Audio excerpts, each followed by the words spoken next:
அடுப்பு பற்ற வச்சுருக்கு. ஒரு கடாயை வச்சு எண்ணெயை ஊற்றிட்டு மல்லி, சீரகம், சோம்பு,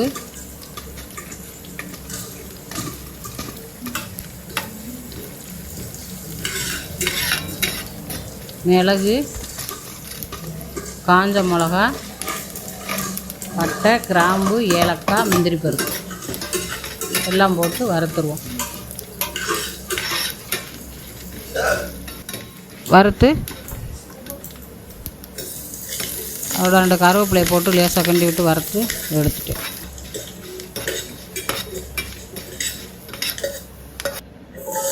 அதே கடாயை வச்சு அந்த எண்ணெயிலே வெங்காயத்தை போட்டு வதக்கி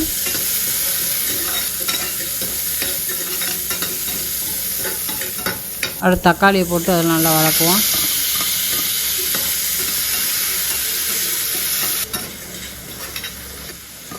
ஒரு தேங்காய் சில்லு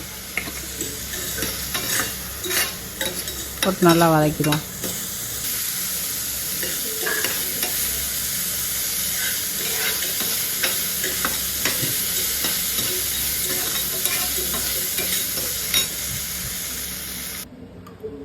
வதக்கி எடுத்து இது ரெண்டையும் தனித்தனியாக அரைச்சி வச்சுக்கிட்டேன். அரைச்சி வச்சுட்டு பட்டை, கிராம்பு, ஏலக்காய், பிரிஞ்சி இலை எல்லாம் போட்டு பொரிஞ்சு வச்சு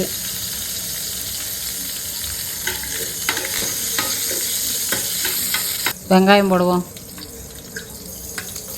வெங்காயம் போட்டாச்சு.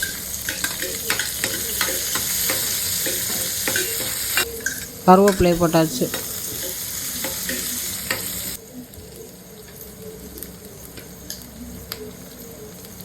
இஞ்சி பூண்டு பேஸ்ட்டு,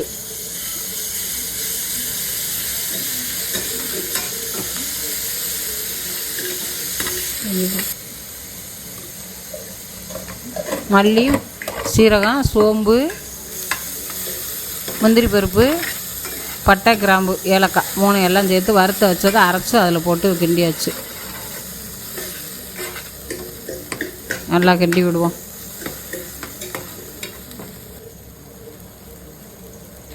நல்லா கிண்டி எண்ணெய் பிரிஞ்சு வருது. 1 ஸ்பூன் தனி மிளகா பொடி கிண்டிட்டு அரைச்சி வச்ச தக்காளி, வெங்காயம், தேங்காய் சில்லு எல்லாத்தையும் போட்டு அதில் நல்லா மிக்ஸ் பண்ணிவிட்டு நல்லா கொதிச்சு வரும். ஒரு டம்ளர் தண்ணி ஊற்றி கொதிக்கட்டும்.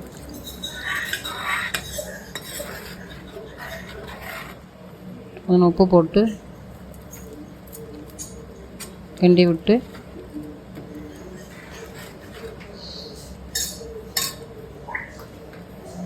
மூடி போட்டுருவோம்.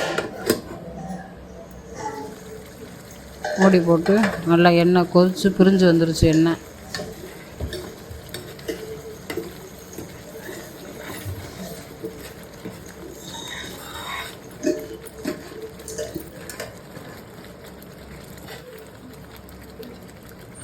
அரை கிலோ மட்டன் எடுத்து வச்சுருந்து 4 விசில் வச்சு வேக வச்சு இறக்கி வச்சுருந்தேன்.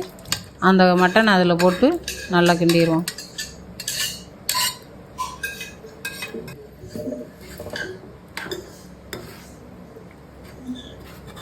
நல்லா கிண்டி மிக்ஸ் பண்ணிடுவோம்.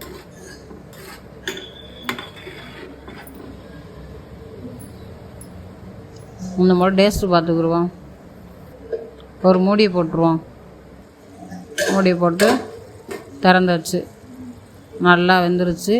மேலே மல்லித்தூளையை தூவி ஒரு கிண்டி விட்டு இறக்கிற வேண்டியதான். சுட சுட மட்டன் கிரேவி ரெடி. நீங்களும் இதை செஞ்சு பாருங்கள். கமெண்டில் சொல்லுங்கள். சப்ஸ்கிரைப் பண்ணுங்கள், லைக் பண்ணுங்கள், ஷேர் பண்ணுங்கள். தேங்க்யூ.